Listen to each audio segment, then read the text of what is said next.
here on my bed today. Oh my god, I look so tired. Holy moly. I've not been sleeping well. So, I don't have any jewelry on. Rosie just fell asleep. Caden's on the floor. Mickey Mouse Roadster Racers is on, okay? So if you hear that in the background, no you didn't.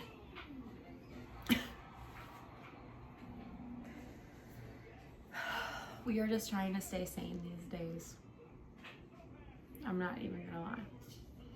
I'm not like off the handle like I was. But the postpartum rage is real. I am just still trying to fight the anger of the injustices that I've felt of this year, and that sounded like such a smart way of saying that. I've been fucked over a lot this year, guys, okay? Seriously. And this is one of those situations where you like can't love somebody into changing. And that, I think, has been a big lesson for me in my life. In my 31 years of life. But I have concretely learned the lesson, universe. I hear you, I've heard you, I'm listening. I'm sad. Because I can't do this anymore. I'm like literally like, no. I can't be around people who are just gonna flip on me in the end.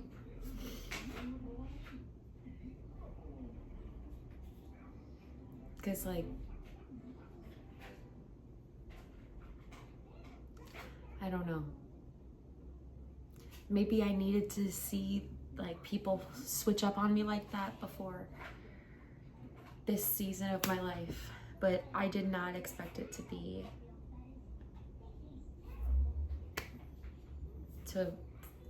for things to unfold the way they did. And this is in regards to my romantic relationship, but this is not like the only area of life where this has happened. I left New York because of that happening within my social life, within my friend group, within my family. Like, not that my family purposefully outcast me, but we don't talk to each other. We don't. I think I talk to my brothers maybe like twice a year. I talk to my dad a handful of times a year, but this year was different because I like stayed in New York for several weeks, but isolation is what I know. It's all I know these days. And I don't want that to be. I don't. I'm just busy being a mom, which I'm not even mad about. Like, my kids are so smart and funny, and I love spending all of my time with them. Like, I don't regret that even one bit. But it's hard to do. Like, it is. Being a mom of Irish twins is hard. Being a single mom of Irish twins, both under 2, that's like next level. I literally couldn't do it without my mom, but sacrificing sleep is easily the hardest thing, on top of being the sole caretaker of them. I am trying to devise a plan that gives me space to be able to do more. Like, so they can go to their grandparents' house for a few hours. Or they can go with their father for a day or 2 a week for a few hours. Like, I don't know why that's so hard, especially when his parents are retired and he is not working. All this stress shouldn't be on me. Especially because they're amazing to be around. Who wouldn't want to be around them? And I get it. Like, I've been in the mental shitter for like the whole year. So I understand. I have been an advocate for men's mental health for my whole adult life, like understanding how unaware and how unhelpful our societal rules are. But I've never been that way. I have tried to prioritize that man's mental health all year long. But he doesn't want to, and you can't, like, you can bring a horse to water, but you can't make him drink. And that's where I'm at. I can't force people to be where I'm at. And while I am in a season of needing support and needing help and trying to be as taking those opportunities and being more open about needing help, it's just unsurprising that I am left in the corner of holding more responsibility than others are willing to hold themselves.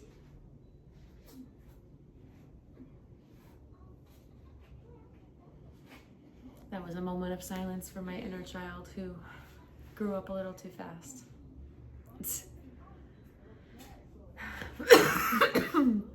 Holy moly. Recently I learned that so there's ways that we release trauma that's stored in each part of our body, right? So trauma that's stored in your back, your chest, you know, like all like that stuff pops. When you have the trauma that's stored in like your throat and of not speaking, you will like randomly cough a lot or gag randomly if you are starting to release a trauma of holding back your voice, your truth,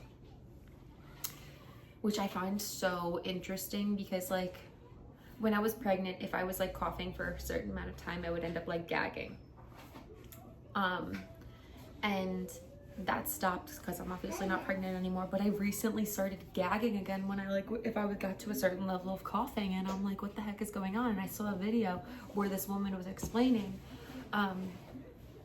how like different ways that your like energy centers hold trauma and how it's showing you that you're releasing it. And that was such a powerful thing for me because I have been more open about speaking my truth. Am I shouting it from the rooftops? No. But I'm being honest with who I have to be, and that's what's important to me. I am not the type of person to like billboard my shit. I tell people what I need to, I tell people what they have to know, and I am doing my best at trying to be more vulnerable.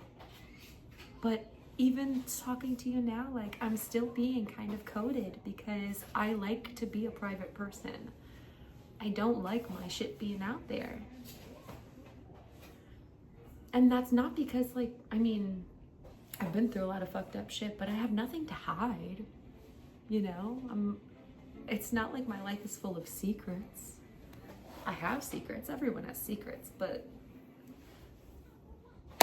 I've never been afraid to own up to my shit. I just don't think everyone needs to know, you know? I'm not sure. I just needed to talk today, guys. That's why I do these videos. Just so I can get it out. I'm trying my best, and that's what counts, right? Thank you for being here with me. Thank you for being on this journey with me. And when you feel like you don't matter, just know that you do. That's what I'm learning. It's not an easy lesson, but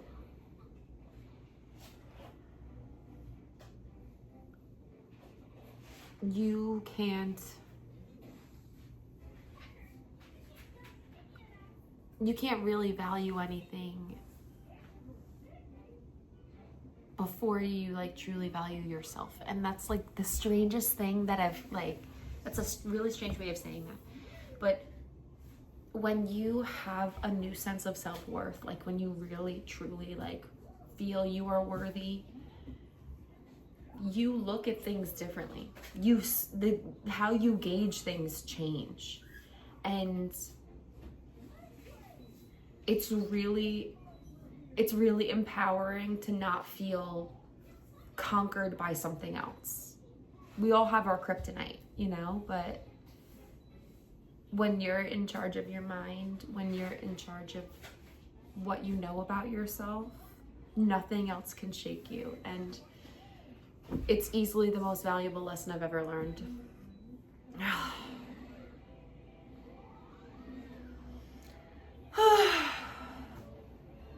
Opening my heart center. I've been doing this a lot more because I deserve love.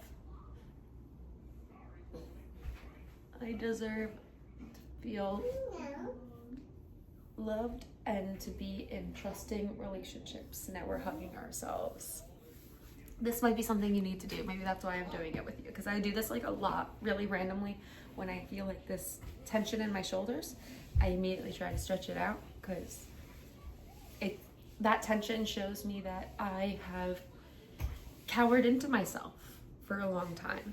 And that's a protective thing. That's literally your body trying to protect you, but it does you no good to your energy centers and your muscles and your body. Truly. And it's just showing you that like your body's trying to protect itself because your mind doesn't know how to.